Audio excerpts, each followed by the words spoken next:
Magandang buhay mga bata! Tara, samahan ninyo akong matuto kasama si Teacher Aika, your online teacher. Please don't forget to subscribe, like, share, and hit the notification bell for more videos. Thank you! Revised K-12 Curriculum, GMRC Grade 2, Quarter 1, Lesson 2, Day 3. Ang ating aralin ngayong araw ay tungkol sa pagsasakilos ng wastong pangangalaga sa kalusugan na gabay ang pamilya. Muli, ako si Teacher Aika, ang inyong online teacher. Simulan na natin. Mga layunin. Na isasakilos ang wastong pangangalaga sa kalusugan na gabay ang pamilya. Naiuugnay na ang pangangalaga sa kalusugan, gabay ang pamilya ay mahalaga sa pagpapanatili ng malusog na isip at katawan upang masanay ng pagpapahalaga sa sarili.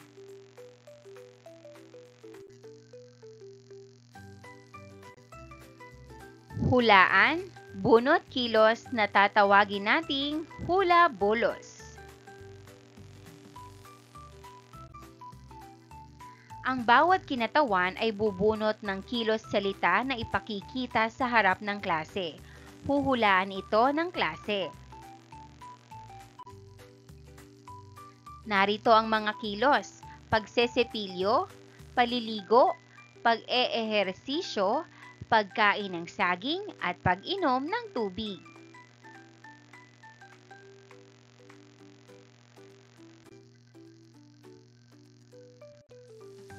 Ating basahin at unawain ang mga salita. Kilos, kilos. Kilos, tumutukoy sa aksyon o galaw ng katawan. Aktibo, aktibo.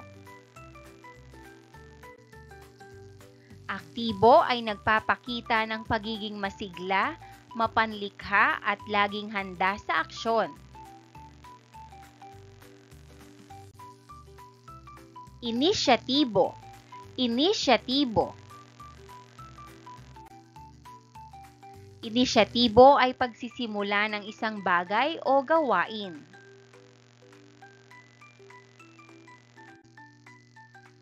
Bibo, bibo. Bibo ay pagpapakita ng kasiglahan.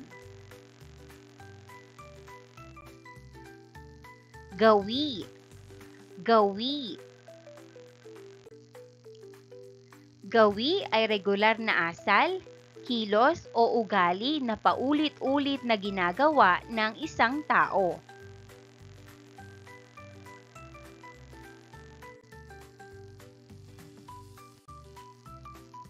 Basahin natin ang maikling kwentong Si Vina, ang Batang Biba.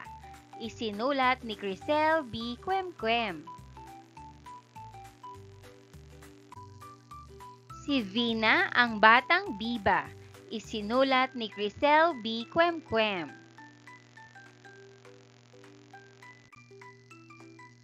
Si Vina ay isang batang nasa ikalawang baitang. Palagi siyang aktibo sa kanyang mga gawain sa bahay man o sa paaralan. Siya ay palaging nasagot sa mga talakayan sa klase. Siya ay may inisyatibong magpahayag sa kanyang pamilya ng mga iba't ibang paraan upang mapangalagaan ang kalusugan at kaligtasan na kanyang mga natutuhan sa klase.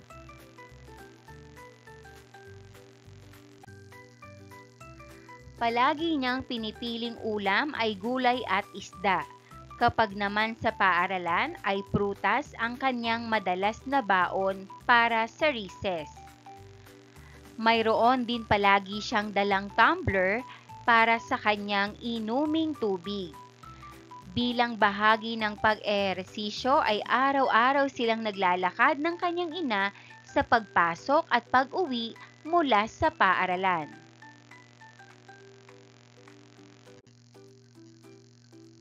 Tuwing Sabado naman ay kasama niya ang kanyang buong pamilya sa pagja-jogging at biking. Ito ay ilan sa kanyang gawi na siyang dahilan bakit siya ay bibong bata na may malusog na katawan at isip.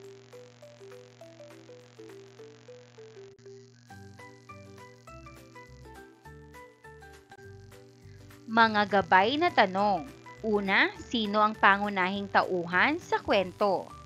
Pangalawa, bakit tinawag na bibang bata si Vina? Narito ang mga gabay na tanong para sa ating kwento ngayong araw. Una, sino ang pangunahing tauhan sa kwento? Ang sagot, si Vina ang pangunahing tauhan sa kwento. Pangalawa, bakit tinawag na bibang bata si Vina? Ang sagot, tinawag siyang bibang bata dahil siya ay aktibo, masipag sumagot sa klase at nagsasabi ng mga natutunan niya sa kanyang pamilya.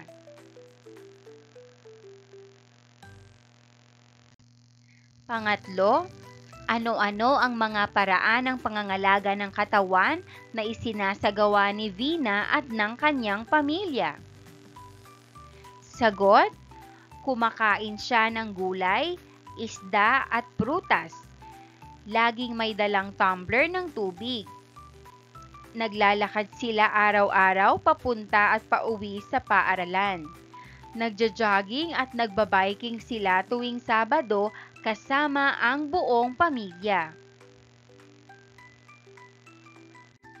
Pang-apat, kung ikaw si Vina, gagayahin mo rin ba siya? Bakit?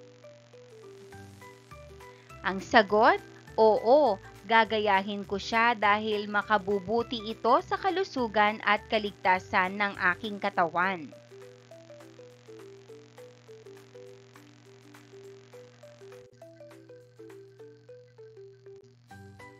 Panuto, bumuo ng maikling dula ukol sa mga sumusunod na paraan sa pangangalaga sa kalusugan at kaligtasan. Unang pangkat, pagkain ng masusustansyang pagkain. Ikalawang pangkat, pag-iwas sa sobrang paglalaro ng online games at pagtulog sa tamang oras.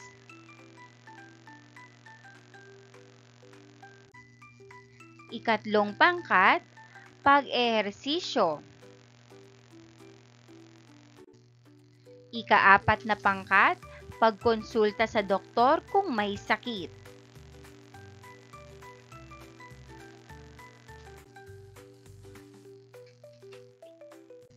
Pagbabahagi. Una, ano ang mga paraan ng pangangalaga sa kalusugan at kaligtasan na ipinakita sa inyong maikling dula-dulaan? Pangalawa, ano-ano ang epekto ng mga ito sa inyong isip at katawan kung palagi ninyo itong isinasagawa?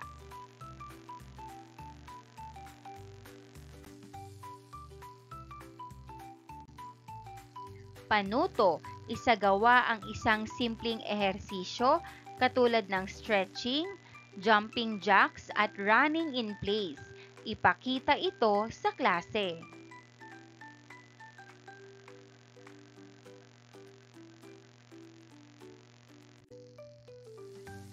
Narito ang pamantayan sa pagpapakita ng gawain.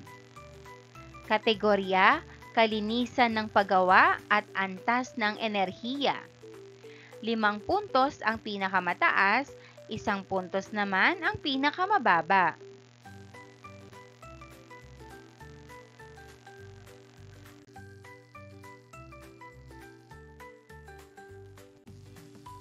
Panuto, ilista sa iyong kwaderno ang mga masustansyang pagkain na kinain at gawaing pisikal na iyong isinagawa sa araw na ito.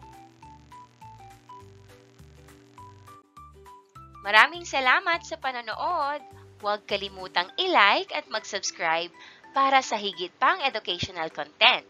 I-click ang bell icon para ma-update ka sa ating mga bagong video. Salamat!